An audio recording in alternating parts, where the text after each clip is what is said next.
All right, we're recording. We're live. I see you. Can you see me? I can see you. Cool. What does everybody else see? That's what I'm. I That's think the only. so. We got a thumbs up from Kylie, so I Okay. believe you can see you as well. Yeah, let me know. Hey, post in the chat, y'all, if you can see Brian and I, or at least if it's switching back and forth between the two of us. So this chat right here. All right. Did I lose you?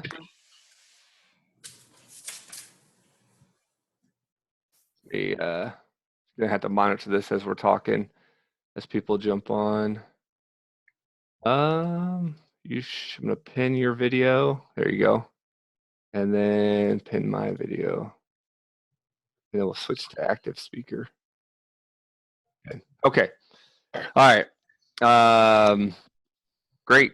So, all right. Thanks, Kylie. I appreciate that. All right, let's do it. Let's go. Sorry for the technical difficulties. I got to get a little bit more prepared. I thought I had a solution. It didn't work. My apologies, everyone. But we'll record this. It's being recorded now, and we'll publish it in the BoxBuilder group. So make sure everybody mutes when they get on. I'll keep an eye on that as we're talking. But today's guest, this is the first BoxBuilder Live with our very first guest, somebody that I've been following in the CrossFit space for many, many years. Brian Alexander out of CrossFit Illumine, or Illumine, was it Fitness and Nutrition? Is that what you guys, your brand is now? Yeah, we're co-branding a bit, but yes. Yeah, cool. So I've been following Brian for a few years now. He's part of the 2BrainBusiness mentorship group. He leads other gyms, as well as he's got this really awesome gym up in Chicago, actually 2 locations now. He does some really cool cutting edge stuff. So Brian and I are just going to get into a cool conversation today, talk a lot about the gym business, talk about his brand, talk about how he jumped out of a 6-figure sales career, which sounds crazy to me, to jump into running a gym, and get into a bunch of cool stuff. So with that, I'll let Brian kind of introduce himself a little bit, and then I got a bunch of questions for him. So Brian, take it away. Yeah, awesome. Well, thanks for jumping on, guys. Brian Alexander. I'm from a suburb of Chicago called Niles, and been in the gym business at least for 4.5 years. I had a corporate career that overlapped a bit for 2 years between the corporate sales job and then the gym. Opened the gym as a hobby while I was doing really well in sales, and the hobby ended up becoming much more than that. Always a passion, but ended up becoming a viable career and a path for growth and opportunity for myself.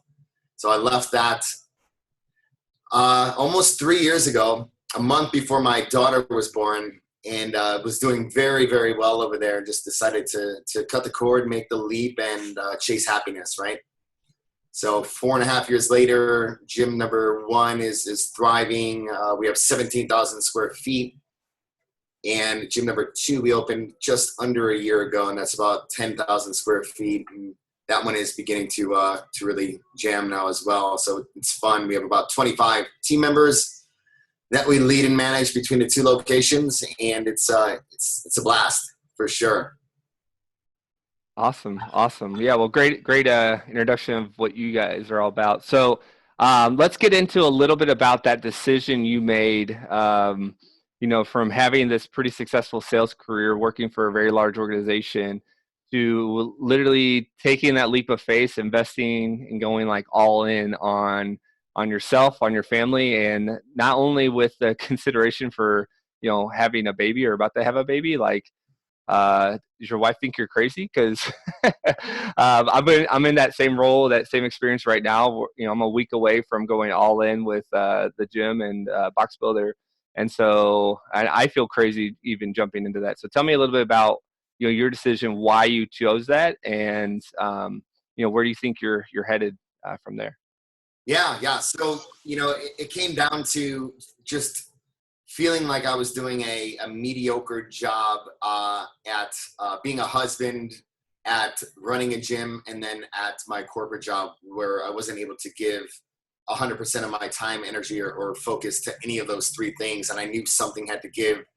The baby on the way was the straw that broke the camel's back in terms of, how was I going to have time for everything, right? And even though I was making a ton of money at the time, it still didn't necessarily bring me happiness. And I was very good at the job. It was a sales job, but it wasn't where my passion or my heart was. And luckily, I have a very understanding and trusting wife to have stuck with it while I made the leap. And, clearly when you leave your corporate job, you leave your health insurance and all of the stability behind, but she knew that this was definitely my calling for sure. Yeah, for sure. I know we've So, talked about it a lot, right? Where it's been, a year since you've kind of been contemplating talking about it. yeah, man, I've been reaching out to you just randomly on Facebook and say, hey, I'm ready to do this. I'm ready to do this. And I kept like getting close to it, and I would take a step back, and like reality hit, take a step back. But I've never been so sure of my decision. Um, in the last few months, I told my boss 5 weeks ago, and it was the greatest relief of stress that I had in my life. Just literally let it all go. Like as soon as I made that commitment, I know where my priorities lie and what I need to focus on. Because in my gym, we've been around since April of 2013. We've had that huge success. We've been 240 members at one point. We've expanded from small little hole in the wall to 4,000 square feet. We're doing another expansion. We've done all of those things, and it seems like whenever I get pulled away in the corporate life, the university life, the gym starts to suffer, or then my relationships with people start to suffer. And you just get sucked in like that 40, 50, 60 hours every week, where you can't dedicate what you really want to, your passions, you're not able to dedicate. So I saw a video about 2 years ago from Steve Harvey, and it was called Jump. And I don't know if you've seen that, but he's talking to his audience after one of this talk shows that he does, and he's talking about taking that leap and really understanding like what that is like. Because you'll never know if you don't jump. You'll never know, and you want to. How far along down your life do you want to go and not be able to, um, realize like, hey, I might have made a huge mistake. And so it is nice to like have a little bit of stability to like move through, and transition. Like I've been very fortunate, putting BoxBuilder together and seeing what we've been able to do with that. So that's kind of helped that transition. But I mean, for me personally, like the weight of all of this stress from the corporate life is gone, and I know where I need to focus. And it's easy when you're passionate about things. So real easy. Yeah, absolutely. So there's a story about Cortez in burning the ships along the same lines as Steve Harvey's Jump. And that really hit home. Even when I was at my corporate career, we dealt in books of business, right? Where you had accounts and you were only guaranteed 20 grand a year. And then you'd have to build your own empire based on, what you sold, right? And the relationships you built.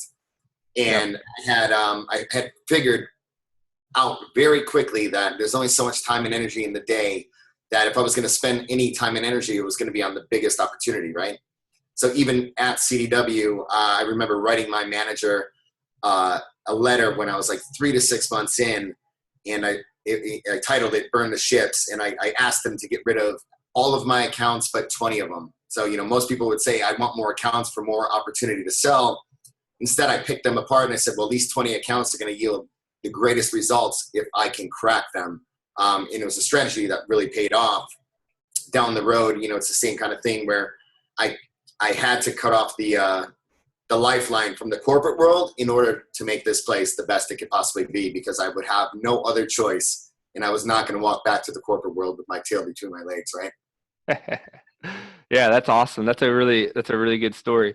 So talk a little bit about kind of that same philosophy with the gym. So right now, one of the things I'm seeing in the industry is that gyms are starting to really decide what their identity is going to be. And so are you a large gym with 500, shooting for that 500 member mark and maybe lower margins, or are you a small gym that wants to focus on a smaller amount of people at a higher revenue per member. Talk a Yeah. little bit about your decision in terms of where you want to be positioned, but also kind of relate that back to, that burn the ships with the Fez. Yeah. So, I think like everybody, when you first open, what you think it's going to be is not what it ends up being. And when I first opened, I thought I was going to have a 500 member gym, or I thought that's what I wanted. Doing the dummy math in your head, it's like, wow, I'm gonna crush it, right? But you realize, and we're very similar. Where I got up to about 300 group members 2 years ago, and it was miserable. I didn't like what it had become, so we consciously scaled it back, and then we retooled and rebuilt the entire thing. And I didn't get rid of 100 members, but we did strategically raise prices. We ungrandfathered rates. We removed discounts, and we started charging what we were worth. And we realized that was the only way to create a sustainable business model. So now where I'm at is, even with 17,000 square feet, my magic group CrossFit number is 200. But then we have a Spark program, which is no barbells, and that, is going to be 50 to 75. We have a Legends program, which is 50 and up, and that's going to be about 30 or 40 people. We have an Olympic weightlifting program, right? So I've taken that larger number and I've compartmentalized it, but I have people running each individual program where they're treating it as if it's their own business. It's allowing them to be a little bit entrepreneurial. We call it entrepreneurship, creating opportunities for coaches to grow, but also taking really good care of those people so they don't feel like they're lost in the shuffle, right? Yeah, absolutely. Yeah, and I'm at that, actually, that pretty much that same phase in my gym. We've actually started scaling back. We put a lot higher barrier to entry into our gym. And so I remember when I started the Box Business, right after I opened my gym, because I had all this background in restaurants and marketing and all this stuff, and I started writing my blog and said, hey, I just want to start sharing some cool content. I wrote an article about barriers to entry. It was just an education piece. It was literally like, how do I educate gym owners on a, barrier to entry? Like, are you creating extra barriers, and do you want those barriers there? And so there's some of the gurus in our space that are like, hey, let's do a low barrier entry. Low barrier entry, we give them this 21-day free trial. And then right after the end of the 21 days, it's like, we'll try to sell them into a membership. And, does that work? Does that bring in the right type of client? In my experience, I want a client that I know I can invest in long term. So we create a high barrier. It's $300 minimum any program that we do just to start at our gym. Now, I don't put 20 or 30 people in my gym every month. No, I might put 5, 10, 15, and that's what's sustainable long term, and people are happier, and we can invest more in them. And one of the strategies like we're kind of looking at too for our evolving our business is really looking into some of that custom experiences that people go through. Like, obviously they come through the one-on-one intro, then we do the foundations, the one-on-one, then we move them into group classes, and then we start seeing them like, hey, this person's doing a marathon. Well, why don't we give them training opportunities to improve things for their marathon? So that kind of that little bit of individual program design. We don't have this huge space. Like, our rent is very, very expensive in my town. So we have to work within, the space, but we can do some of that. So yeah, just kind of sharing that experience. So I just saw you take a sip of some cold brew. So let's talk about cold brew. Yeah, you love that stuff. So tell me a Yeah. little bit about that. I don't know when I was turned on to it, but it's nitro cold brew if you all have ever tried it. And it's amazing. It's just black coffee, but it's infused with nitrogen out of a tap, just like Guinness. Super smooth. I used to love just regular iced coffee or cold brew, and this has kind of replaced that. But I found myself spending $4.50 or $5 a day at Starbucks. This is shameful to admit, but probably twice a day. And I started adding up, like, wow, I'm spending like $10, $12 on myself on coffee a day, and that's kind of insane. But it wasn't something I was willing to give up as a habit necessarily. It helps fuel my little flow states, if you will, right? So I ended up bringing in nitro cold brew to the gym. We sell it now at the gym, and now I probably have too much access to it, but pretty amazing stuff. This is dark matter. It's one of like the Chicago famous brews of coffee, but we also have kombucha on tap as well. Very cool. So that actually leads into a another kind of discussion point. Like, what would you recommend a gym owner, in terms of doing things like that? So, what do you sell a cold brew for? What's 450. 450? Okay. And so, when would you recommend like a gym owner start to look at these additional revenue streams, like something that's maybe more passive, the way you offer, you offer that. Obviously, it's a kind of a selfish thing because it's something you would spend money on anyways. Yeah. But does it make sense for a gym owner to bring in like a nice little kind of upscale feature like that to their gym? What do you think they need to have in place before they start jumping into these additional, revenue streams or ideas like that? I think it all depends on the level of risk an entrepreneur is comfortable with, if you will, right? And the demand from your clients and what you could possibly save as an ROI on your own habits, right? The cold brew specifically, we knew that quite a few people liked nitro cold brew after we introduced people to it, and we knew the demand was there, and we do pretty well with it, but it's not like right for every market either, right?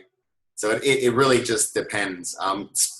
Other revenue streams are lower hanging fruit. If you have CrossFitters that have Olympic weightlifting within classes and they want to get better at Olympic weightlifting, then that is an obvious and clear choice that you should run an Olympic weightlifting program or a pose running endurance program.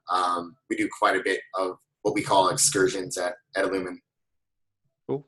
Awesome. So just to take that advice and repeat it, it's if it's something that is personally that you can add that makes sense. If it's things people are asking for, jump into that. And obviously, all comes down to resources too. So one of the things I've seen, and I've actually done in my gym, is that we try to offer all these different things, but then do we have our core offering like solid, right? And how many times has that happened where you like literally you want to do this extra stuff, but something in the main part of what you're offering, your core offering, is broken or not there all the way. You try to go in these other things, and it just takes your resources and your time away. So then you no longer, can focus. And it's like, hey, we got to drop this extra stuff and go back to the basics and really, really dial that in. So absolutely, yeah. Get the basics running well, and then move on to the fun stuff. Yeah, for sure. So cool. Let's move into a topic, branding, which is something I absolutely love, and I think you guys do a really, really nice job of. So talk about a little bit about what when you came up with the CrossFit Illumine idea for your brand, and then how you've kind of dovetailed that brand into your excursions, and then now going into this co-branding of Illumine Fitness and Nutrition. Talk a little bit about that strategy. Yeah. So the name just came from a Marianne Williamson quote, the Our Deepest Fear quote. And there's a line in there that says, "There's nothing enlightened about shrinking so that others don't feel insecure around you." And that's kind of the inspiration, or the quote was the inspiration for the name. It just really kind of struck a chord with us. And when I found CrossFit, it was one of those like enlightening moments, the aha moment, or I found what I've been searching for my whole life kind of thing. And the name embodied that whole, I guess, experience for myself, right? Very cool. Very cool. Yeah. The light bulb is our little symbol, and my wife actually created the logo and everything there. Little barbell hidden within the light bulb. Yeah, I think that's when I noticed that when I first saw your logo a couple years ago, I was like, that is incredible. That's like, it's so clever and it looks really, really good. Thanks. So, nice job. Nice job to her. Pretty, and some of our members didn't even know that it existed or that it was there. They didn't get until it's 90%. But yeah, I'm big on branding. I'm big on how we come across to the world. I always appreciated good branding. I want to look like we're a professional business and embody that to the outside, and allow our members to be really, really proud of what they belong to as well. Yeah, absolutely. So that kind of like, why did you decide to co-brand? Like, what's that all about? What's that, that So decision? I'm definitely, I'm CrossFit through and through. We're, an affiliate at both gyms. I fell in love with group CrossFit, believe in the mission and Glassman and all of that 100%. But via my experience in trying to get people to try CrossFit in different areas, whether it's people that are afraid of barbells or, school teams who have heard that CrossFit is dangerous, I wanted another avenue or another way to position what we do that would not have the CrossFit name in it, to at least start the conversation, right? And I think it's definitely helped. It's done that in specific instances, and it allows me to get our name or the Illumine brand out a bit further without pigeonholing ourselves into CrossFit specifically. Yeah, awesome. Well, and you guys are also offering a lot of other things like, weightlifting is an excursion, but if that's something that you do really regularly, I mean, obviously that's something people are interested in. So cool. So Yeah, speaking absolutely. so speaking of CrossFit, like where do you see the industry going? Like what do you see is the next we obviously, like in terms of a marketing perspective, one of the biggest things right now is like everybody's running these 6-week challenges, trying to get a variety of different people in their gyms to experience it. But where do you see the industry going? I mean, I one thing that I've noticed over the last, I would say last year, is a lot of gyms are really starting to do this whole, like, when I funnel a new person in, I want to talk to that person first. I want to do that, um, that no sweat intro or do that consultation or some kind of evaluation before they ever just drop into, my classes. And so I think that's great because that's starting to professionalize the industry. I've always thought CrossFit coaches in general are the best fitness professionals. But now CrossFit HQ's like really starting to put out a lot better quality content. They're really doing a nice job with that. They're really trying to position affiliate owners in the best light. I know there's some cool stuff coming down the pipeline. But where do you see the industry, our space specifically? What would you recommend, affiliate owners really start to focus on in building their brand? So I think first and foremost, really professionalizing the experience. There's high intensity fitness has definitely been or is being commoditized. Orange Theories, F45s, Shred 451s, you name it. They figured out part of the secret sauce that we have, and they don't have it all. I don't believe they can replicate the culture that CrossFit breeds, but it doesn't mean that they're not going to be pulling from the same pool that we would initially, right? So if there's a piece of advice that I would have for any affiliate owner, and all the smart ones are doing it already, and everybody else is going to be doing it eventually, is you have to begin with a goal setting session, a no sweat intro, sit down and talk about that individual's personal goals, and then have programs that will allow you to serve them within their framework and what you would prescribe as being like the best fit for them. So yeah, at Illumine, we sit down, BoxBuilder now is our no sweat intro calendar. It's amazing. They get dumped into the funnel, which is great. And then we'll do a no sweat intro with them, and we'll do, our goal setting session. We'll talk about what they're looking to accomplish, and then we'll put them into the proper bucket based on what we feel is going to be the best fit and keep them doing fitness the longest to see results and stay happy. So whether it's, our one-on-one on-ramp to then go into group CrossFit, or it could be our individual design program for personal training. It could be our Spark program without barbells. It could be just weightlifting. It could just be nutrition. And that might be the best bang for the buck.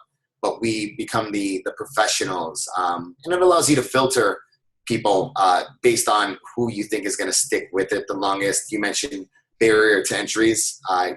if you can find people who can afford your service and value your service, your retention rates are going to be a lot higher and people will stick around longer.